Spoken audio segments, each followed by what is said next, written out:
الله معكم أحبائي. آخر تطورات الحرب بين روسيا وأوكرانيا حتى مساء 22 من مايو. يواصل الجيش الروسي السيطرة على البلدات في مقاطعة خاركيف، فيما الوحدات الروسية تخترق القناة المائية باتجاه كراماتورسك، والوحدات الروسية المنتشرة في جبهات زابوروجي تتقدم في القطاع الشرقي، فيما الأوكران واصلوا الضغط في القطاع الغربي. كم تبعد القوات الروسية عن مدينة زابوروجي؟ تابعوا كل هذه التفاصيل في هذا الفيديو حتى النهاية، ورجاء ساعدوني على مشاركة الفيديوهات. القناة تعتمد عليكم بشكل كبير لمشاركة الفيديوهات ليستفيد الأصدقاء من هذه المعلومات.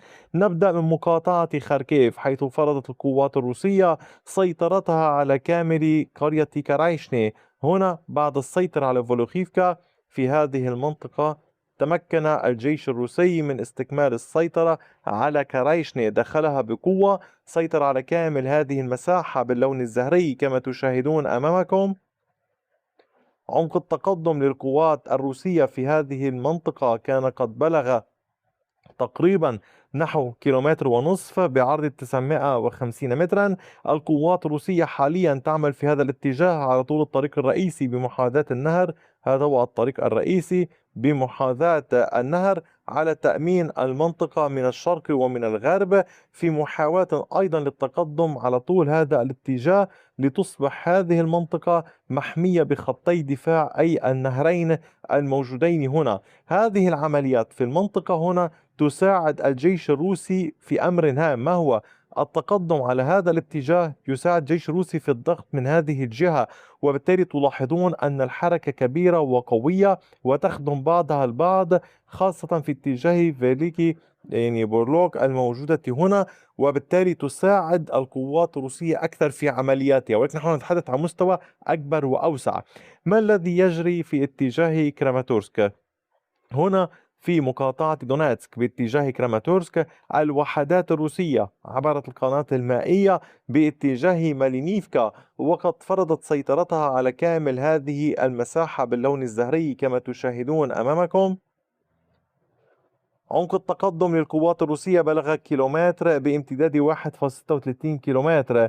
القوات الروسية وصلت إلى مشارف مالينيفكا وتحاول اقتحامها. طبعا كما تشاهدون هنا يوجد تحصينات، يوجد مواقع دفاعية، يعني خنادق مضادة للدبابات. هناك معبر في المنطقة هنا جرى السيطرة عليه على طول القناة المائية. يعني بإمكان القوات الروسية إدخال مزيد من القوات، ولكن سيكون مراقبا بالدرونات. أيضا الدخول إلى هذه البلدة محصور من هذا المكان، ربما قد يكون هناك أعمال هندسية قد تدفع القوات الروسية للتحرك أكثر، ولكن هذا كله رهن الوقت. يعني أيضا مع موقع دفاعي قوي للقوات الأوكرانية هنا، وتمركز داخل البلدة، ومشغلي طائرات بدون طيار أوكران متواجدون في منطقة خلفية. لذلك يعني البعض يظن وكأن الدخول إلى قرية ما أو مكان ما سهل، ولكن حين يكون الدخول محصورا من اتجاه واحد ومليء بالعوائق، تصبح أي عملية دخول عملية يمكن قول شديدة اللي ليست بالسهلة إطلاقا. أما على صعيد العمليات العسكرية في اتجاه المنطقة هنا في محيط هوليبيفكا، فالقوات الروسية يعني تعمل على طول المنطقة في هذا الاتجاه كما تلاحظون. يعني تعمل من هوليبيفكا باتجاه المنطقة السيطرة الروسية حديثة لفرض كامل السيطرة النهائية على المنطقة هنا وإنهاء ملف هذه المنطقة. أيضا على صعيد العمليات العسكرية في جبهة زابوروجي، حيث تشهد الجبهة ضغط كبير، وهنا كان هناك أمرين لافتين. الأول أن الجيش الروسي حتى اللحظة يعني يحاول التقدم والسيطرة على أكثر من نصف فيرخنيا تيرسا، وقد فرضت القوات الروسية سيطرتها على هذه المساحة باللون الزهري. نتحدث هنا عن تقدم بعمق 830 مترا بعرض 700 متر. تعمل القوات الروسية وسط ضغط كبير. ما الذي حصل؟ طبعا كان البعض قد راسلني خلال النهار وسألوني هل سيطر الجيش الروسي على كامل فيرخنيا تيرسا. الذي حصل تحديدا أحبائي هو أن الأوكران أو عادة أي جيش يعني يحاول ترك بعض المجموعات التي تعيق تقدم الطرف الآخر حين يقرر الانسحاب. لتأمين الانسحاب بدل أن يكون هناك عملية يعني يكون قول تقدم روسية مستمرة بشكل كبير، أي يعني يكون قول يتحرك الأوكران ويتحرك الروس خلفهم وبالتالي يتقدمون أكثر، لذلك يتركون بعض المجموعات في البلدة لإعاقة هذا التقدم، ولاحقا تتم عملية الانسحاب. وهنا بالأمس إن كنتم تذكرون أو صباح اليوم قلت لكم أن الجيش الروسي بدأ بعمليات على طول المنطقة هنا للتحرك نحو بلدات جديدة، ولكن هي مجموعات استطلاع وليست عملية تقدم كعملية عسكرية يكون قول كبيرة للسيطرة والتثبيت، بل فقط استطلاع أولي. واليوم حاليا نحن أمام معركة واسعة في فيرخنيا تيرسا، نتحدث هنا عن المحيط ككل، ولكن داخل البلدة هناك مجموعات أوكرانية صغيرة تحاول إعاقة تقدم الجيش الروسي.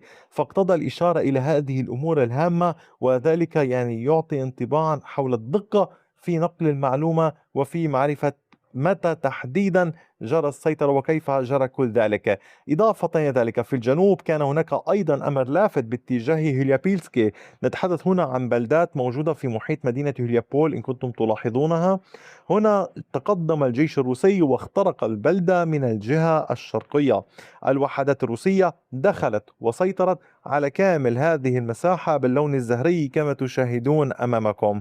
عمق التقدم للوحدات الروسية بلغ كيلومتر بامتداد 1.11 كيلومتر على طول المنطقة. هنا الوحدات الروسية اليوم باتت تعمل من عدة اتجاهات. من الجهة الغربية حيث لا تزال تحاول التوسع، الأوكران نقلوا جزءا من قوتهم لاحتواء هذا التقدم الروسي، واستغل الروس كل ذلك للتقدم والضغط من الجهة الشرقية. الأوكران يحاول يوم الدفاع من الشرق من الغرب وأيضا من الجهة الجنوبية وعلى طول الجهة الشمالية. وبالتالي إن كنتم تلاحظون وما قلت لكم سابقا، لاحظوا هنا التحصينات بالخط الأزرق والخط الأبيض، يعني هي تحولت إلى قول عامل سلبي بالنسبة لهم، ويجب الانتظار. هل ستتمكن القوات الروسية من السيطرة على هذه البلدة، أم ستتمكن القوات الأوكرانية من شن هجمات مضادة وإبعاد الجيش الروسي عنها؟ علينا الانتظار ومتابعة ما يحصل. أما في الجهة الغربية هنا بداية سأعطيكم المعلومة مباشرة. الجيش الروسي يبعد 19.7 كيلومتر عن مدينة زابوروجي، أي أقل من 20 كيلومتر بقليل، بعد أن كان قد وصل نحو 10 كيلومترات حين وصل إلى هذه المنطقة في ريشني. كان قد وصل وسيطر عليها، وبدأ الأوكران هجوما كبيرا أبعدوا فيه الجيش الروسي وصولا إلى ستيبنوهيرسك. الأوكران تقدموا في محيط لوكيانيفسكي، وقد سيطر الجيش الأوكراني على كامل هذه المنطقة. نتحدث هنا عن تقدم بعمق 2.72 كيلومتر بعرض 1.38 كيلومتر. العمليات كانت من عدة اتجاهات، من لوكانيفسكي ومن المنطقة الموجودة هنا.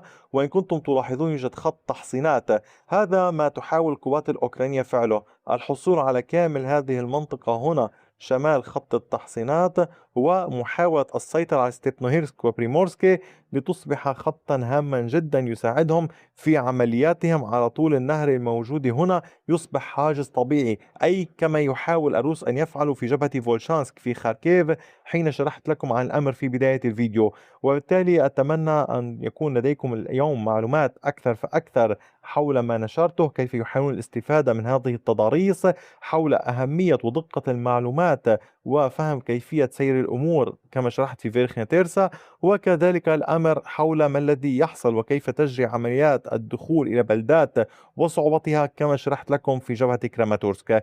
هذا كان كل شيء. دعوني أطلب من حضراتكم مجددا مشاركة الفيديوهات كلها، مشاهدتها كلها. أيضا أقدم مسائل مختلفة كثيرة ليس فقط عن حرب روسيا وأوكرانيا، ودعم القناة قدر الإمكان. وشكرا دوما على وقتكم الثمين، وإلى اللقاء بفيديو آخر.